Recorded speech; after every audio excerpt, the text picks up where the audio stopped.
touches the sky and the sky touches Quito.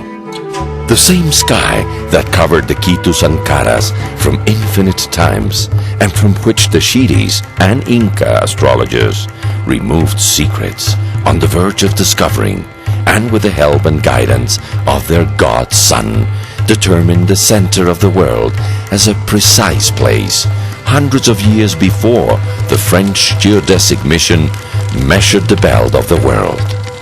When the Spanish colonizers were ready to conquer Quito, heirs of the Quitumbes warriors with the impetus of the legendary General Rumiñahui, they preferred to set the city on fire than surrender.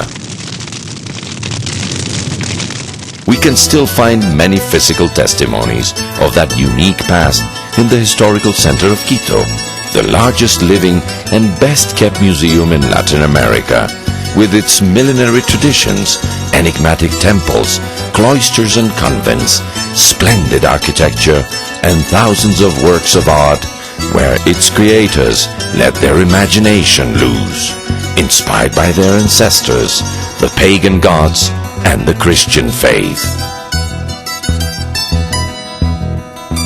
This is how the unprecedented Escuela Quiteña, or the Quito School of Art, with all the Pampite, Goríbar, Legarda, Miguel de Santiago, Hernando de la Cruz, Caspicara, and other talented indigenous artists, which took the European Baroque and filled it up with native virtualism, reaching its own personality. This is why Quito is also known as the capital of the American Baroque and was declared by UNESCO in 1978 Cultural Patrimony of Humanity. This part of the past, suspended in time, is Quito, the city of the eternal spring. From time to time, it occurs to go through all 4 seasons in only one day, and here in the equinox, men and objects' shadows disappear at midday. If Quito is magical during the day, by night is enchanting. Its own special light from the solar sunset makes up with the light born from intelligence and human wit. Expert Quiteñans have designed spaces of light which rescue the fastuous millenary architecture of the colonial city and contrast with the modern city growing, surrounding its smuggling hillsides and cliffs, or overflowing the nearby hills, almost reaching the bordering warm valleys. Over the god Sun's temple of the Incas was built since 1536 the Church of San Francisco. It took the Franciscans 70 years to build this unique architectural complex, lodging a main cluster and many secondary ones, 3 chapels, 7 huge patios surrounded by never-ending corridors. The entire complex occupies 3.5 hectares of land. Its lateral naves keep mysterious colonial and republican secrets, and over a large stone sculpted atrium, a legend is told that assures it was built by the devil, with whom the contracting aborigine Francisco Gantuña negotiated. Covered by handcrafted Mudéjar-style paneled ceiling, walls coated in wooden figures and covered in gold, hundreds of paintings, murals, and artistic collections of all America, San Francisco is the oldest cultural jewel of Ecuador and South America. A few blocks away proudly rises La Compañía, an example of Jesuitic Baroque. Its imposing facade presents huge Solomonic columns, vaulted niches, sculptures and figures of delicate stony filigree embroidered with care by many indigenous generations. Thousands died without seeing their work culminated, which took place with large interruptions. It took a century and a half to be concluded. There exists no heart that is not moved by it, all bathed in gold from the door to the gigantic central vault or the altar pieces. The Arabic details of his ceiling, combined with the Baroque golden altars and wall, or the abundant paintings and sculptures of the great Escuela Quiteña, preferable from Goríbar and Hernando de la Cruz.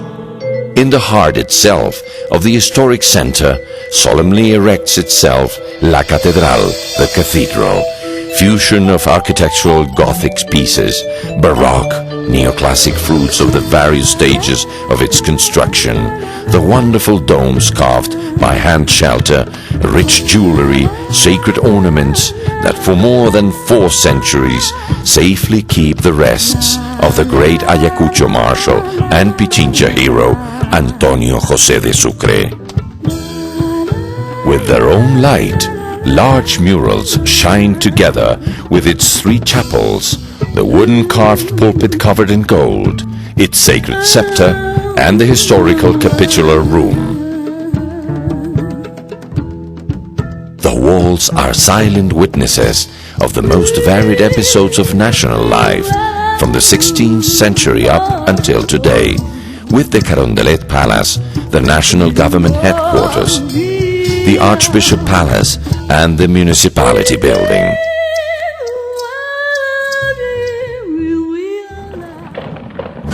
Tourists enjoy and admire architectural works of great artistry and value, such as the churches of Santo Domingo, El Sagrario, San Agustín, La Merced, the Queen's Arch, the Tunnel of Peace, and the Metropolitan Center of Culture, among others. This architectural complex is filled with centennial bell towers, far-fetched facades, Renaissance, neoclassic, museums and clusters full of paintings and skillful sculptures, luxurious drawing rooms, when visited, constitute an unrepeated sight in the city, shrine of art in America. All of this cared by the huge copy of the Legarda Virgin sculpture on the Panecillo, small hill from where you can see the 4 sides of the Andean city, or admire what was called Yavirac during the Inca period, an astrological laboratory and ceremonial center where the Inca could talk with his father-son before any other man. Modern Quito shows its splendor. Streets, squares, buildings, malls, stadiums are consubstantial from the active and agitated life of the inhabitants of the city.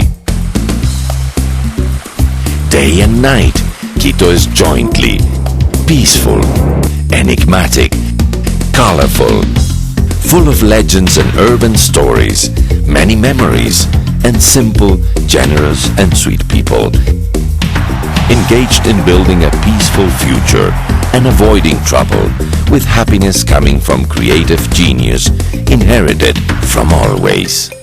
A city that loves and lives with its past, but likes modernity's challenge.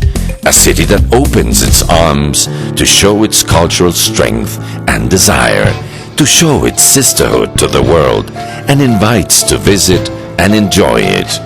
This is Quito, that of the first shout of independence, that of the rebel and libertarian spirit. This is Quito, Light of America. Empresa Eléctrica Quito, illuminating from the middle of the world.